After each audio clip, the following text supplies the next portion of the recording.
what's up guys? So, ito na nga yung sa ward namin guys. Yan yung dextrose na tusok sa ano ko. So, ito yung paligid. Tahimik kami dito guys. Ganito pala sa loob, tahimik. Maganda dito, tahimik. Tsaka, maluwag. Tamang ceiling fan, tsaka wall fan. Dito ako pumisto sa malapit sa bintana kasi ayaw ko nang masyadong mahangin sa ceiling fan at sa electric fan. Presko dito ang yan na nga guys, naranasan ko itong oxygen. Alalayan ako ng oxygen. Lagyan pala to ng tubig para malalaman kung kulo yan pagka may hangin. Ibig sabihin may hangin. Tusok sa ilong. Ayun, alalay. Unang experience ko sa magkaroon ng oxygen. So, ito na nga. Naka-dextrose din. Ayan, sa taas yung dextrose. Papalitan yan pagka mauubos na. So, tahimik dito talaga guys. Pagka medyo gumaling ka na, nakakabagot lang. Para kang lalo kang masasakit. Tapos ito, sign to para ibig sabihin naka-register ka halimbawa sa mga pagkain, ganun. So, yun. Hindi mahirap pagka guys, ma-hospital. Kaya ingat-ingat tayo sa ating katawan. Ingatan ang ating kalusugan. Mahirap.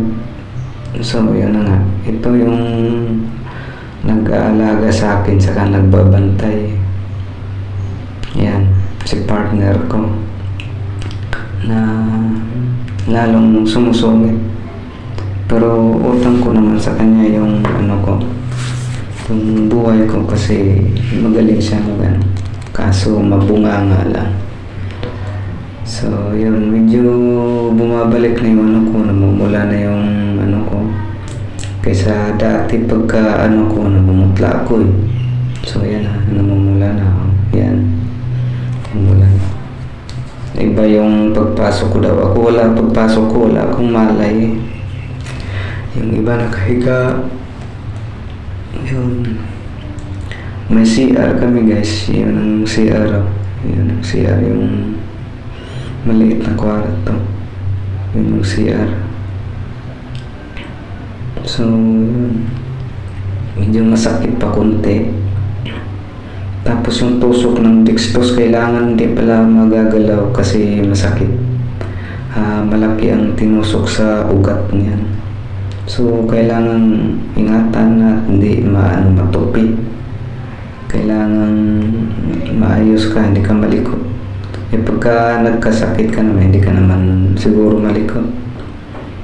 So, yun. Yung mga iinumin ko, tubig na pure. Tsaka may matamis na sweet water. Naranasan ko rin yan. So, yun. Yan, yun. Ito yung matamis na tubig. Para siyang buko na hindi ko maintindihan. First time ko na tikman yan.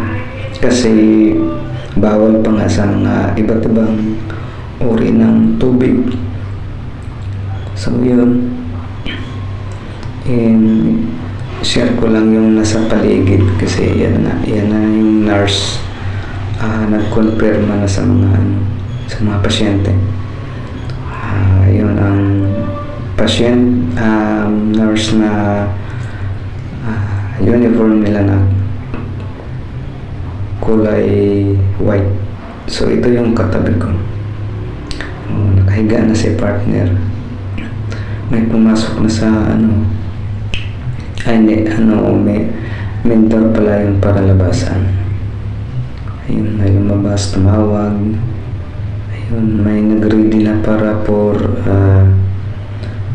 dismissal, palabas, discharge. Yun. Ready na yung iba. Pero kami hindi pa. Hindi pa kami nag-ready nito kasi Pangalawang araw pa to eh. Bali, pangatlong araw kami nakalabas. Yun yung CR guys. So, malapit lang. Pero ako nakapampers ako. Kaya yung diarrhea ko, nakapampers ako. Yung diarrhea ko, pagka gusto kong tumahi, diretso na lang. Ayan, yung dextrose, nasa mahaba. Kukunin lang pag gusto kang umihi. Ayan, medyo masakit pa. Pero medyo okay na yung katawan ko niyan. Okay na. Gagalaw-galaw na ng konti, pero hindi pa masyado.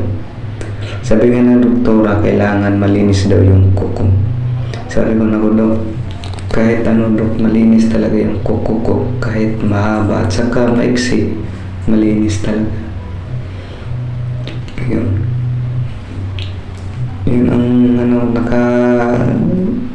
pag wala kang cellphone, malungkot